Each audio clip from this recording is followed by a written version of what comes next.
Wait, stop scrolling. Do you know যে এটা এনেকুৱা এপ আছে যিটো ইউজ কৰিলে আপোনাক টপাৰ বনাৰ পৰা কোনেও ৰখাব নোৱাৰে। তো এই এপটো হৈছে ফৰেষ্ট এপ।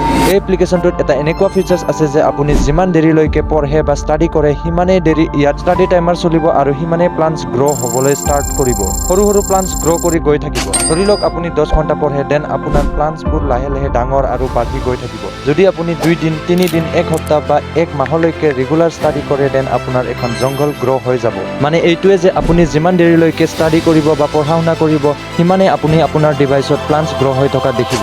যাৰ ফলত পঢ়িবলৈ এইটো এটা ইণ্টাৰেষ্টিং ৱে হৈ পৰিব। আপুনি ডেইলি চেক কৰিব যে আপোনাৰ ফৰেষ্টখন কিমান ডাঙৰ হৈ গৈ আছে। আপোনাৰ বাবে পঢ়াটো এটা ইণ্টাৰেষ্টিং টাস্ক হৈ পৰিব। চ' ষ্টুডেণ্টসকলে এই এপটো এবাৰ ট্ৰাই কৰিব পাৰে। আৰু পঢ়ি থকাৰ মাজত যদি আপুনি ফোন ইউজ কৰে বা বেলেগ এপ ইউজ কৰে দেন ই আপোনাক এলাৰ্ট কৰিব আৰু আপোনাক ডিষ্ট্ৰেক্ট হোৱাৰ পৰা প্ৰিভেণ্ট কৰিব। আৰু যদি আপুনি ফোন ইউজ কৰিবই লগা হয় দেন আপুনি গিভ আপ কৰিব লাগিব, যাৰ ফলত আপোনাৰ প্লান্টছবোৰ ডেড হৈ যাব আৰু তাৰ বাবে আপোনাৰ কাইণ্ড অফ ৰিগ্ৰেট ফিল হ'ব ধৰিব। আৰু আপুনি পঢ়িবৰ কাৰণে ৰিষ্টাৰ্ট কৰি দিব আৰু আপোনাৰ ফ'কাছ বিল্ড হৈ থাকিব। আৰু ইমানেই নহয়, এই এপটোত আৰু কিছুমান ফিচাৰ্ছ আছে যিবোৰ আপোনালোকে ডাউনলোড কৰি এক্সপ্ল'ৰ কৰিব পাৰে।